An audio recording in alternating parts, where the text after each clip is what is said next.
quiero que a ustedes les quede clara una cosa.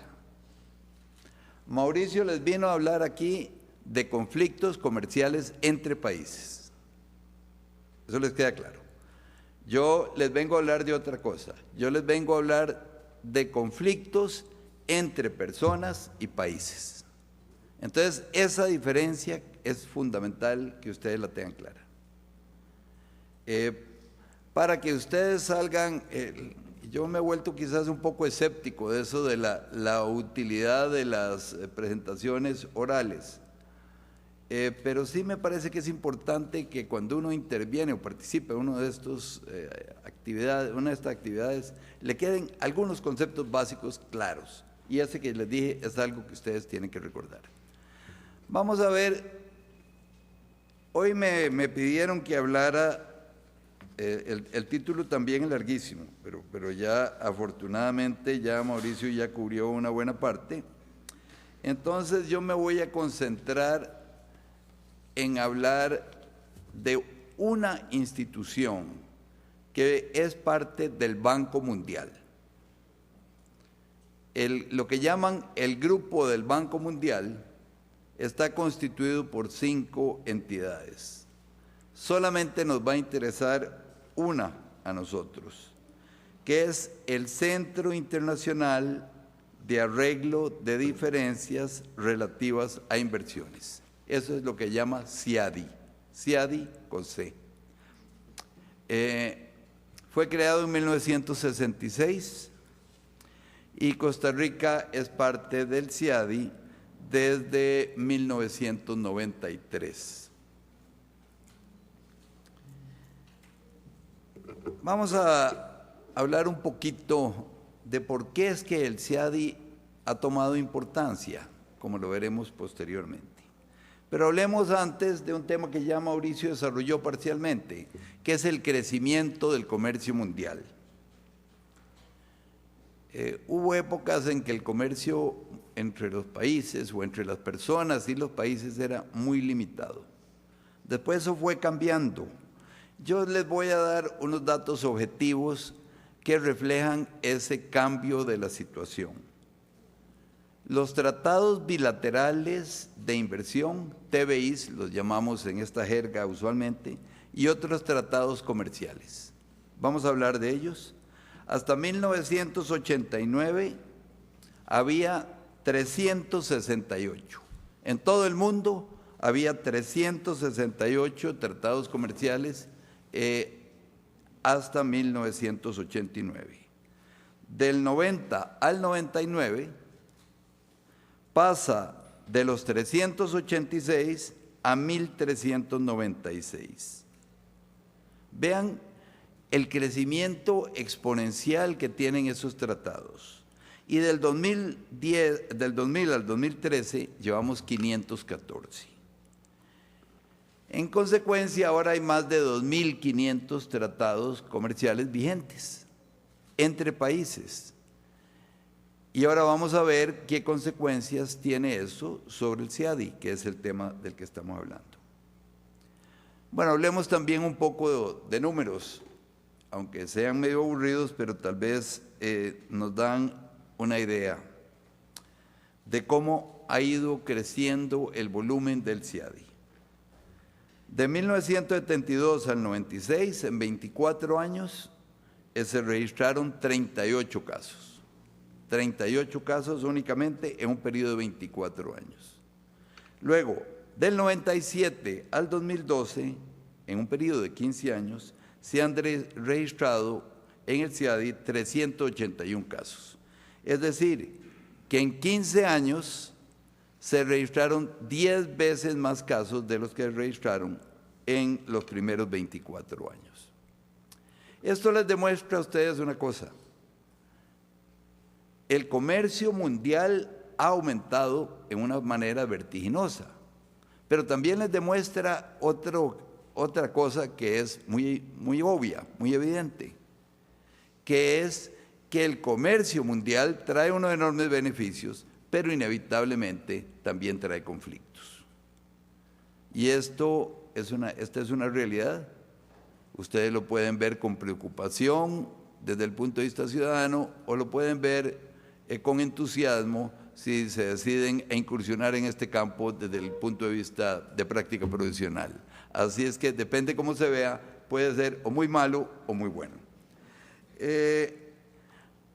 Para darles una idea también, recuerden que les dije que en 24 años el CIADI solamente inscribió 38 casos. Ahora, únicamente en el año 2012 se inscribieron 50 casos. Otra cosa interesante, yo no sé si es porque somos más peleones o porque tenemos más inversión extranjera o por qué razón, pero Latinoamérica y el Caribe son la región del mundo que más casos ha registrado en el CIADI. 36% desde que se fundó el CIADI. En el 2012, volvemos solamente al 2012, Latinoamérica y el Caribe tiene el 28% de los casos. El que le sigue es un bloque enorme, Europa Oriental y Asia Central, con una población, con un número de casos del 26%. Ahora, ya les dije que me interesaba mucho que distinguieran entre el tema que les habló Mauricio y el que les estoy hablando yo. Ahora quiero que salgamos de aquí entendiendo una cosa. ¿Qué es el CIADI? ¿De qué conoce el CIADI? Que si a ustedes llega la abuelita, cuando lleguen a la casa, y es una abuelita muy informada y les dice, mijita, ¿qué es el CIADI? Que ustedes no pongan los ojos en blanco y digan, no tengo la menor idea. Que puedan decirle a la abuelita, por lo menos con un ejemplo, ¿qué es el CIADI? El CIADI ya les dije que es uno de los 5 entidades que forman parte del Banco Mundial. ¿Y el CIADI de qué conoce? Hay algunos otros casos un poco más complicados, pero vamos a concentrarnos en lo fundamental. Vamos a imaginar que uno de ustedes se aparta del mundo del derecho, se hace un hombre o una mujer, en este caso posiblemente una mujer tremendamente próspera, y decide hacer una inversión grande. Vamos a suponer, mejor que no la hagamos en Nicaragua porque ahora ahí puede haber mucho lío, entonces vamos a imaginar que ustedes de aquí a 20 años ya con una enorme fortuna deciden hacer su inversión en Honduras. Y se van a Honduras y pusieron una fábrica que es una maravilla. Pero resulta que por diversas razones, ya sea porque no le cayeron bien a los gobernantes que estaban ese entonces en Honduras, o ya sea porque los competidores a los que ustedes le están haciendo la vida difícil con su fábrica comiencen a quejarse. Lo cierto es que un día de tanto el gobierno hondureño le dice, señora, lo lamento mucho, pero le vamos a quitar su fábrica. ¿Pero cómo? Si yo vine aquí y la instalé, sí, ya, se la vamos a quitar. A partir de mañana usted va a cerrar su fábrica. Bueno, ¿qué camino tendrían ustedes? Evidentemente tendrían uno, acudir a los tribunales hondureños. Pero resulta que ustedes son, aquella de ustedes, estamos hablando de una de ustedes, que es la empresaria exitosa que invirtió en Honduras. Esa empresaria exitosa dice, bueno, si yo acudo a los tribunales hondureños, tengo pocas posibilidades de que me den la razón. En segundo lugar, no conozco bien a fondo cuál es el sistema judicial hondureño. Y cuando consulté a un abogado, le dijeron a usted, a la empresaria, que posiblemente le duraría unos 15 años el litigio. Si tenía suerte, lo podían sacar en 12 o en 13. Esa es la realidad. No parece un buen cuadro, ¿verdad? Entonces, ¿qué hacen ustedes? ¿O qué hace esa empresaria de la que estamos hablando? Bueno, esa empresaria puede acudir al CIADI. Se va al CIADI porque hay un tratado, tanto Honduras como Costa Rica son parte del CIADI, y además de eso, existe un tratado entre Honduras y Costa Rica, que es parte del Tratado Centroamericano General. Entonces usted va a la empresaria esta que estamos hablando va al CIADI en Washington y dice, miren, a mí me pasó esto. Yo hice una inversión en Honduras y cuenta el cuento.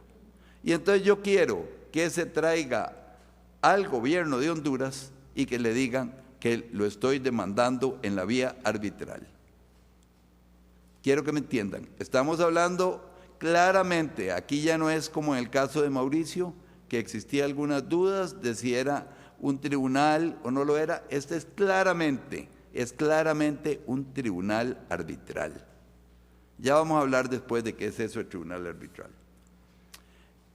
Inscriben o registran, que es como se llama, su reclamo ante el CIADI. El CIADI le dice a Honduras, bueno, primero revisa si cumplen los requisitos formales y luego le dice a Honduras, mire, a usted la han demandado aquí, en la vía arbitral. Y ya ahí comienza un proceso que después vamos a describir con un poco más de detalle.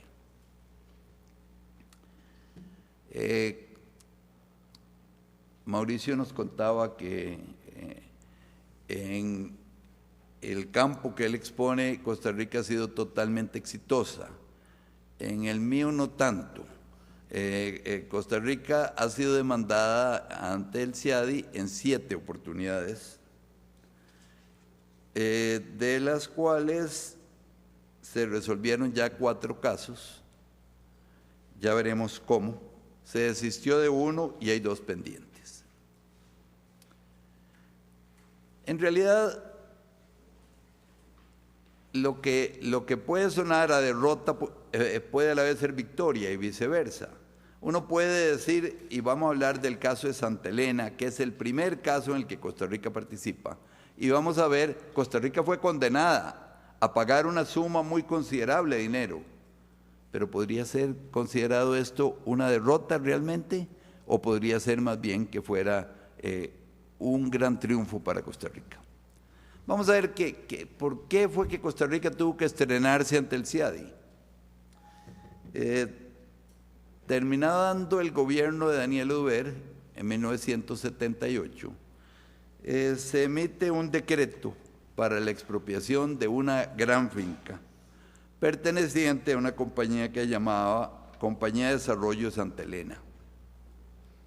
Esto eran 4.200 hectáreas y es parte ahora de ese gran parque de Guanacaste, que pues es un orgullo para nosotros, pero tenía el problema de que era muy bonito adquirir ese terreno, 4.000 y pico hectáreas, convertirlo en un parque, pero se expropió sin que existiera el dinero para pagarlo. Viene otro problema. El señor, el propietario de Santa Elena, comienza a negociar con el gobierno de Costa Rica, nunca llega a un arreglo, y entonces este señor acude a su amigo, que es un senador de ingrata memoria para nosotros, que se llamaba Jesse Helms.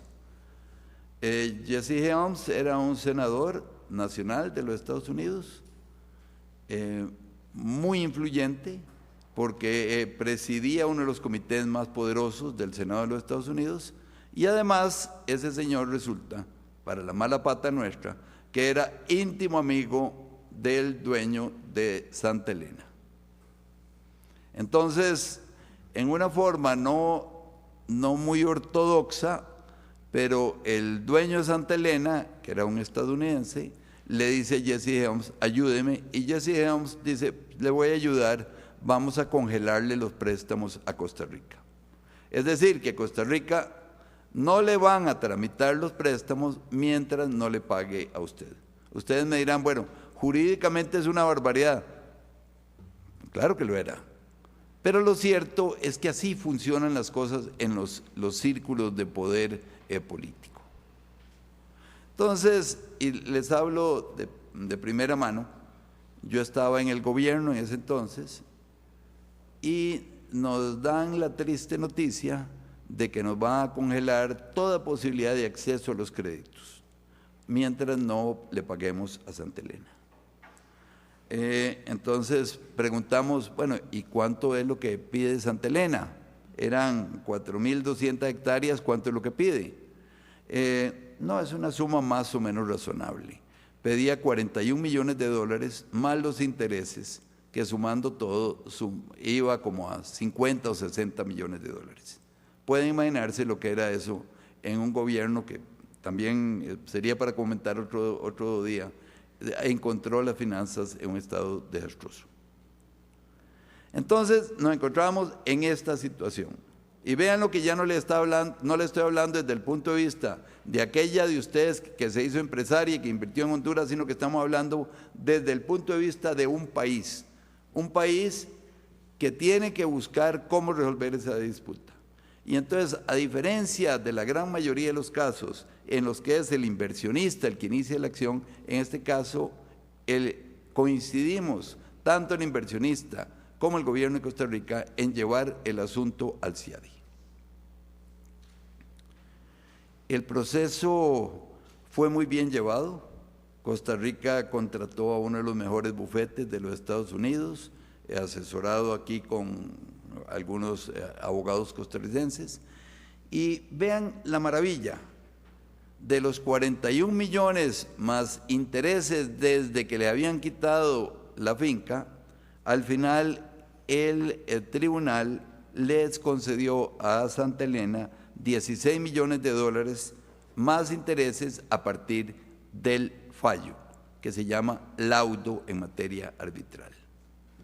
Entonces, vean ustedes lo relativas que son las cosas. Me podrían decir, fue una derrota, Costa Rica fue condenada. Sí, pero fue condenada a pagar 16 millones versus 50 que le pedían que pagara.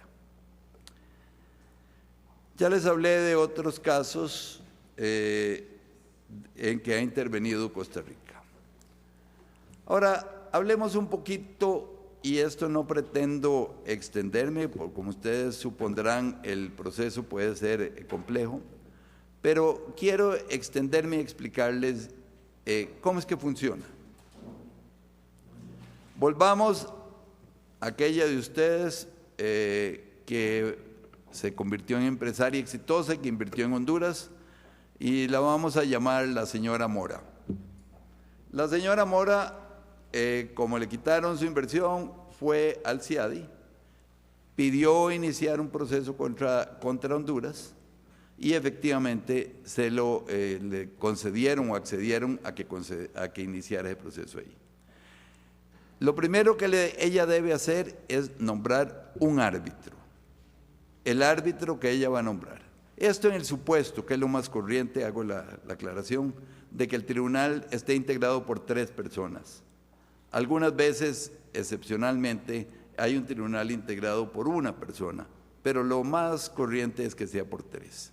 Entonces la señora Mora le dicen, usted tiene que nombrar un árbitro. Ella nombra a quien quiera. Honduras también tiene el derecho a nombrar otro árbitro, cosa que hace. Y entonces pasa una de 2 cosas. O esos 2 árbitros, de común acuerdo, nombran a un tercer árbitro, o si no lo logran hacer, entonces van al CIADI y les dicen, no nos pudimos poner de acuerdo, nómbrenos usted el tercer árbitro.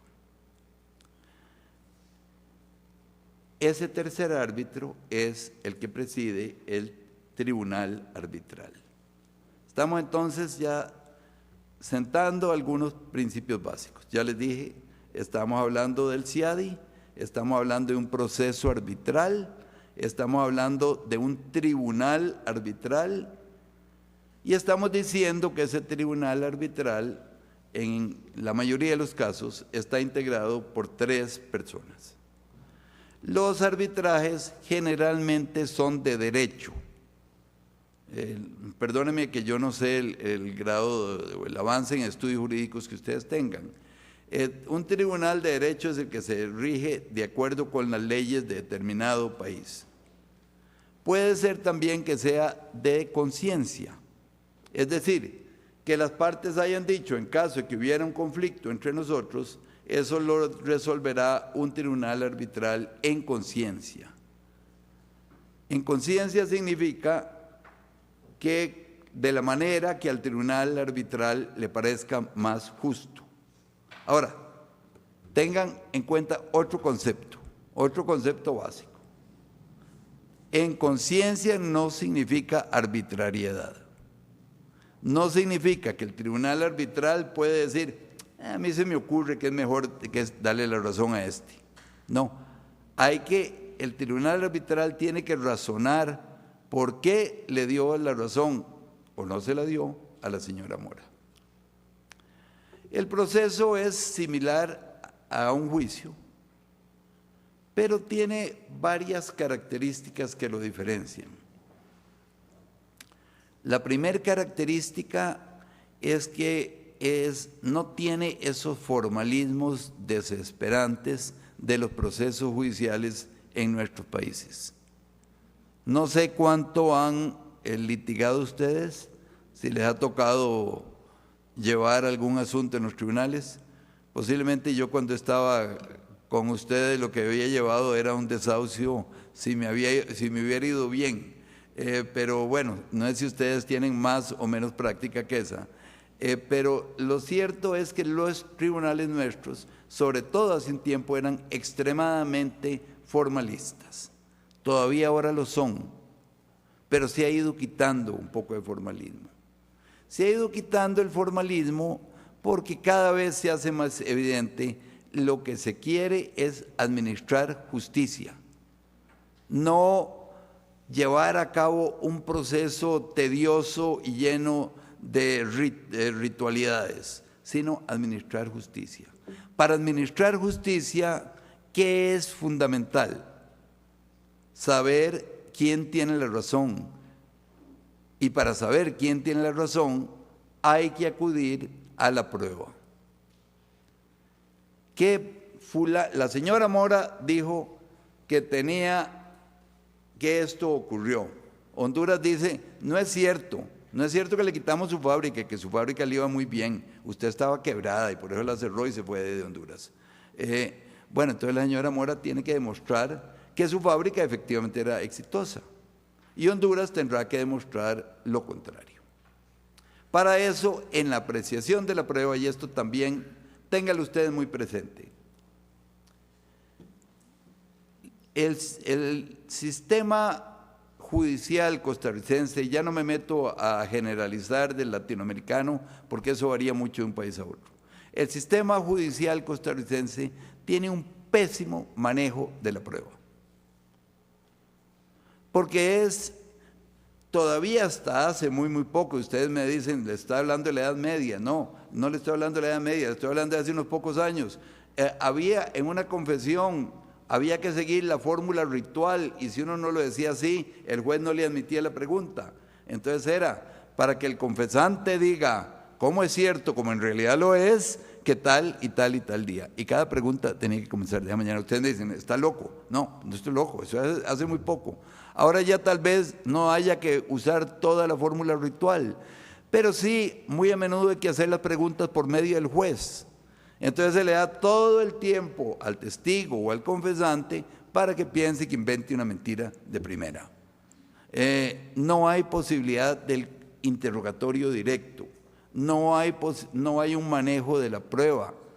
Hay que ver cuando en un asunto voluminoso, pero les digo muy voluminoso, me han tocado algunos arbitrajes en que quizás sean unos 50 ampos de unas 500 páginas cada uno. Bueno, esa prueba, ahí hay pruebas, pero las partes, si le tiraran a uno las pruebas, como hacen algunos abogados aquí, que simplemente lee al tribunal, presento las cartas de tal y tal fecha que demuestran la verdad de lo que yo afirmo. Y le presentan al pobre tribunal 10,000 páginas que el tribunal no tiene la menor idea cómo manejarlas. No, en un proceso arbitral se dice, presento los siguientes documentos. Primero, carta fechada de tal día que le envió la señora Mora al gobierno de Honduras sobre tal y tal tema.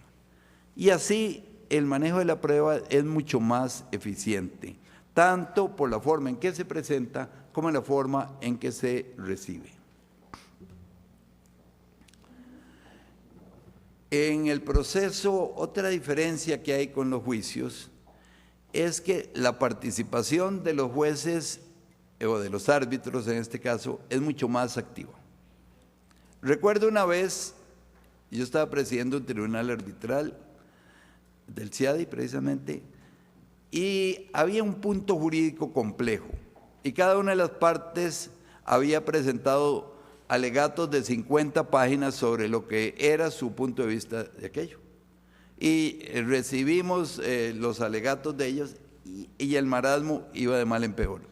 Entonces les dije a los abogados, miren, para mañana ustedes, los dos abogados latinoamericanos, por cierto, quiero que me traigan en 5 páginas un resumen de su punto de vista sobre este asunto, que es en realidad un asunto muy específico.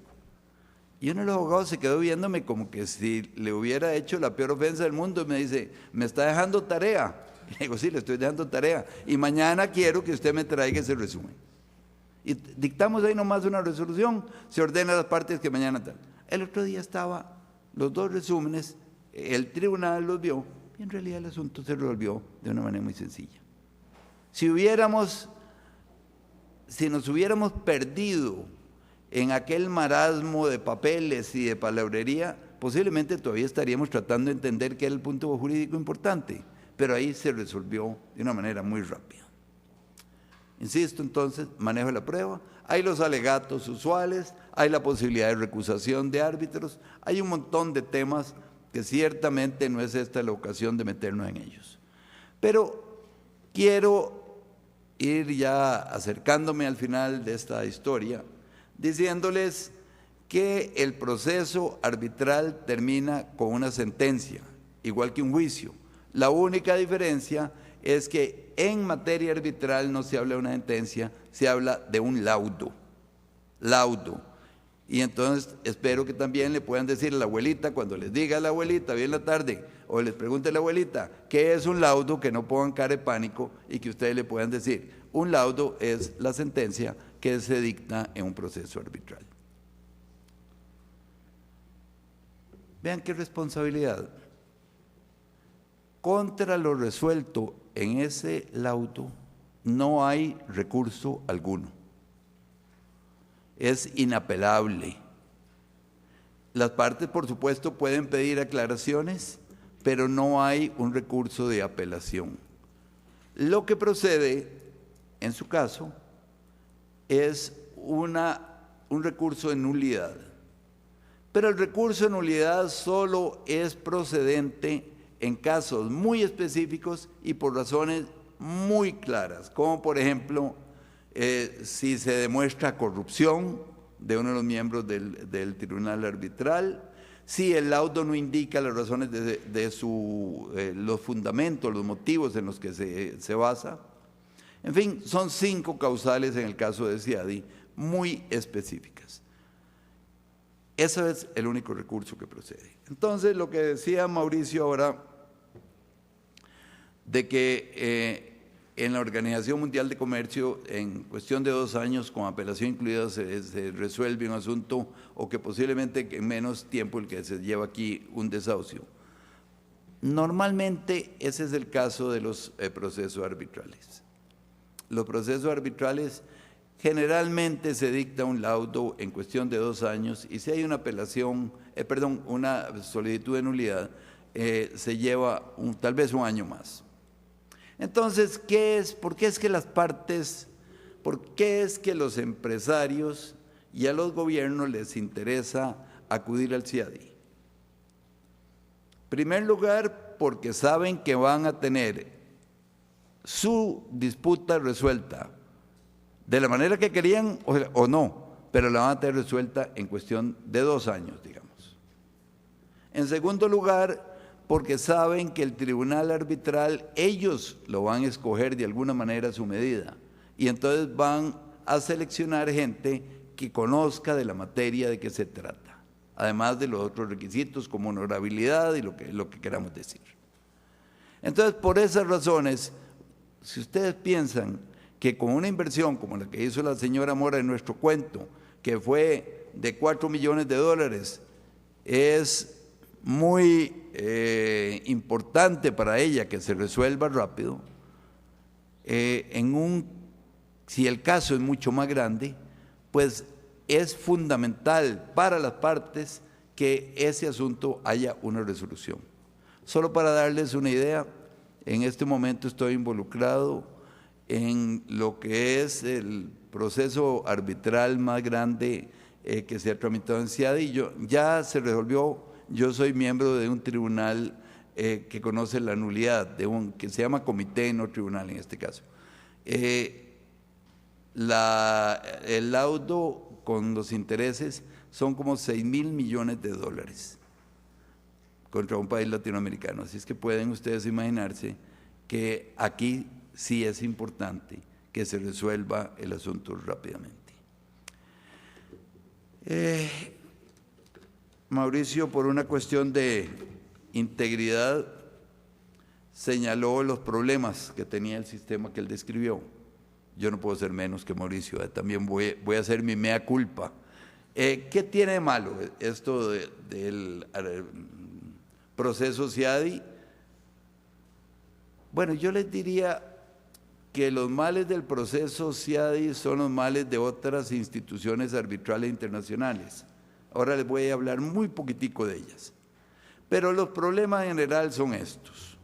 En primer lugar, son caros. Si ustedes pretenden tramitar un proceso arbitral ante el CIADI, posiblemente la sede sea Washington. Tienen que llevar a Washington a las partes, tienen que llevar a los abogados, tienen que llevar a los testigos y posiblemente han tenido que contratar un bufete de los Estados Unidos. Igual tendrá que hacer la otra parte.